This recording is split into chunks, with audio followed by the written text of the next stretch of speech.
میرے اس وقت پوزیشن میں اور اس وقت کی پوزیشن میں خاصا فرق تھا۔ شاید یہی وجہ تھی کہ سکندر کا رویہ بدل گیا تھا۔ اس وقت اگر میں سکندر سے شادی کرتی تو میں اس کی محبوبہ کہلاتی، لیکن اب میں اس کی دوسری بیوی تھی اور مجھے اس کے اس موڈ کا سامنا نہ جانے کب تک کرنا تھا۔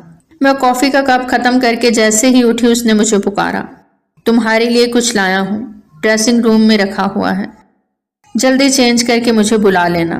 میں اس کی بات کا مطلب سمجھ چکی تھی۔ میں نے ایک ٹھنڈی سانس لی۔ اس کی سرد مہری اور یہ رویہ دونوں ہی جان لیوا تھے۔ نہ جانے کب اس کے مزاج پہ جمی ہوئی یہ برف پگھلنی تھی۔ جیسے ہی میں نے شاپنگ بیگ سے وہ پیکٹ نکالا، کھولتے ہی میری آنکھیں حیرت سے کھلی کی کھلی رہ گئیں۔ وہ نہایت سٹائلش نائٹی تھی۔ سکندر بہت رومانٹک تھا یا پھر جان بوجھ کر یہ سب کر رہا تھا؟ میرا ذہن الجھ گیا۔ جیسے ہی میں چینج کر کے کمرے میں پہنچی، اسے کمرے میں نہ پا کر میں سکون سے آگے بڑھی ہی تھی کہ اس نے ایک دم پیچھے سے مجھے اپنی باہوں کے حصار میں لیا۔ وہ نہ جانے کب سے دیوار کے پاس ٹیک لگائے کھڑا تھا۔ اگلے روز ہمارا شاندار ولیمہ تھا۔ بہت ہی اچھے پارلر سے تیار ہو کر جب میں اسٹیج پر پہنچی تو لوگوں کے منہ کھلے کے کھلے رہ گئے۔ 2 دن میں خاصی حد تک سکندر کے مزاج کو سمجھ چکی تھی۔ اچانک ہی میری نظر سامنے ہی ٹیبل پر بیٹھے ہوئے وحاج پہ پڑی، میرا چھوٹا دیور۔ اسے یہاں دیکھ کر ایک دم سے مجھ پر کپ کپی طاری ہو گئی، کیونکہ 1-2 بار وہ مجھ سے ملنے آیا تھا۔ وہ چاہتا تھا کہ مجھ سے نکاح کر لو، لیکن مامی جان اس چیز پر راضی نہیں تھی، اس لیے میں نے اسے بری طرح سے جھڑک کر نکال دیا تھا۔ اس کے چہرے پر بڑے پتھریلے تاثرات تھے۔ سکندر اس کو مجھ سے ملوانے کے لیے اسٹیج پہ لایا تھا۔ میں نے دیکھا کہ اس کے چہرے پر طنزیہ مسکراہٹ تھی۔ میرے ذہن میں ایک دم پھر سے خوف نے سر اٹھا لیا تھا۔ اب کیا ہونے والا تھا؟ میں دل ہی دل میں سوچ رہی تھی۔ ولیمے کے بعد جب ہم گھر پہنچے تو سکندر نے فوراً مجھے کمرے میں جا کر چینج کرنے کا کہا۔ میں باہر نکلی تو 2 پیارے پیارے سے شہزادے عمر اور عثمان دونوں بیڈ پر بیٹھے میرا انتظار کر رہے تھے۔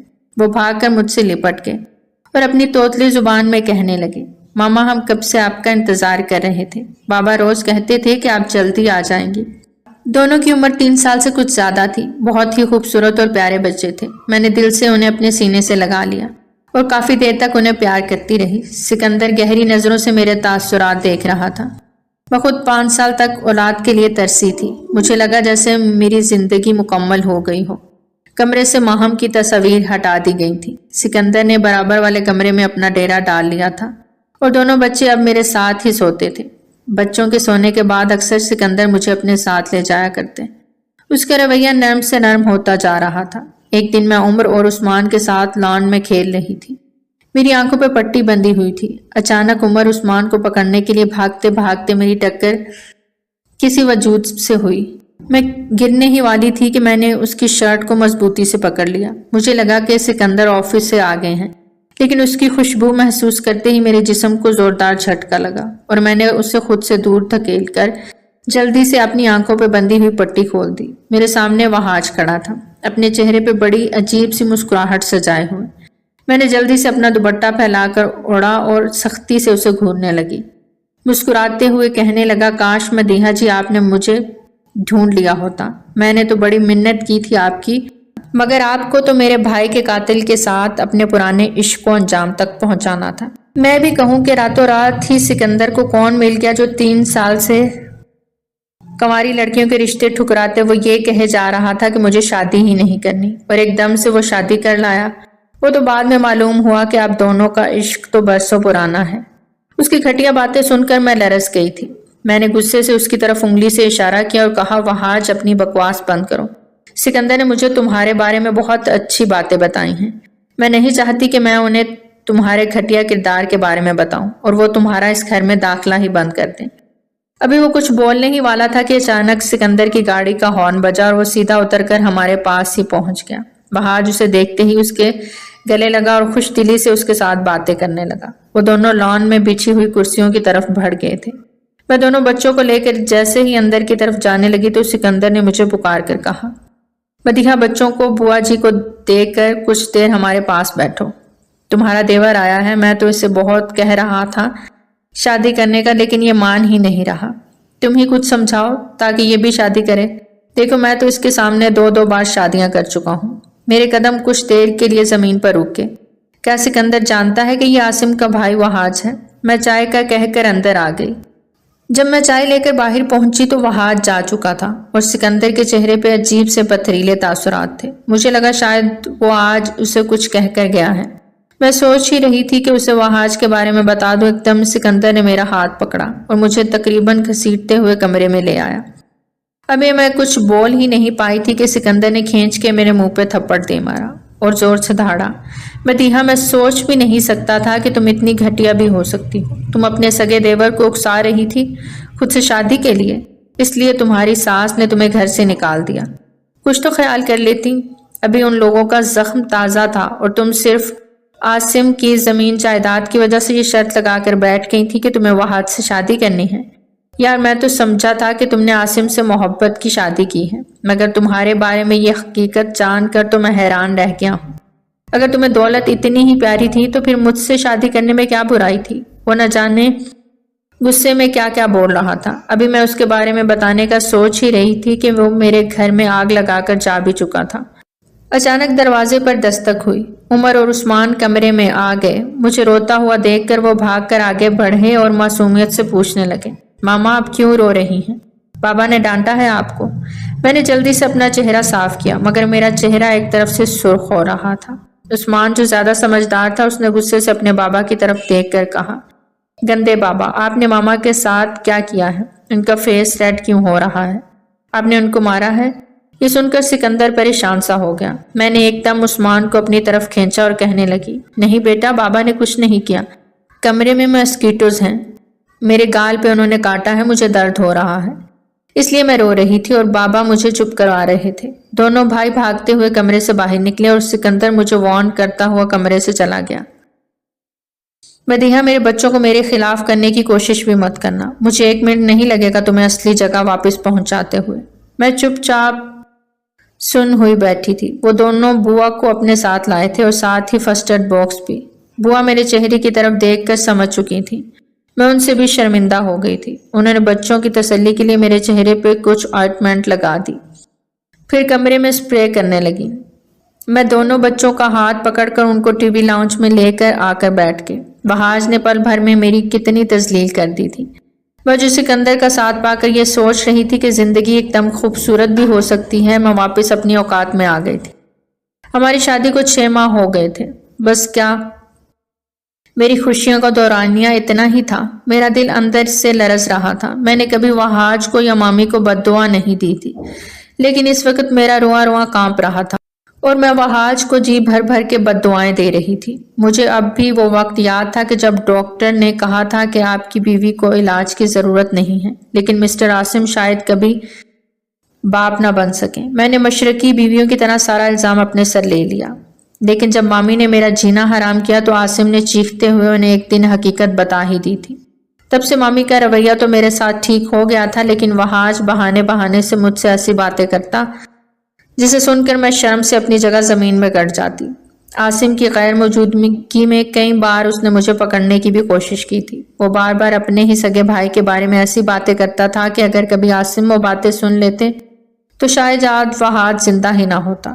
کوئی اپنے بھائی کی عزت پر ہی ہاتھ ڈال سکتا ہے؟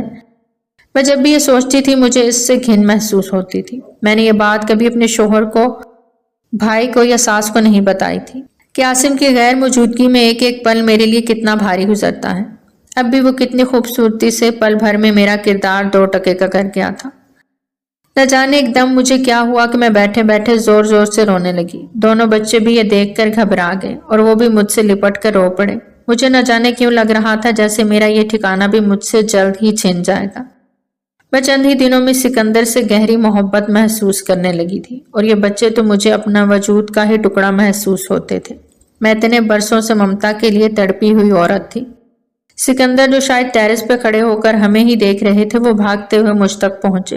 پہلے انہوں نے سختی سے مجھ کو پکارا، مگر میں دونوں بچوں کو سینے سے لگا کر تڑپ تڑپ کر رو رہی تھی۔ میں آج تک کبھی کسی کے سامنے ایسے نہیں روئی تھی۔ جب اماں فوت ہوئیں تو عاصم زندہ تھے، انہوں نے مجھے رونے نہیں دیا تھا، اور جب عاصم نہ رہے مجھ پر بیک وقت اتنی مصیبتیں ٹوٹیں کہ میں رو ہی نہیں پائی تھی۔ میں روتے ہوئے نہ جانے کیا کیا بول رہی تھی، مجھے خود بھی اندازہ نہیں تھا۔ ایک دم سکندر نے میرا بازو کھینچ کر مجھے کھڑا کر لیا۔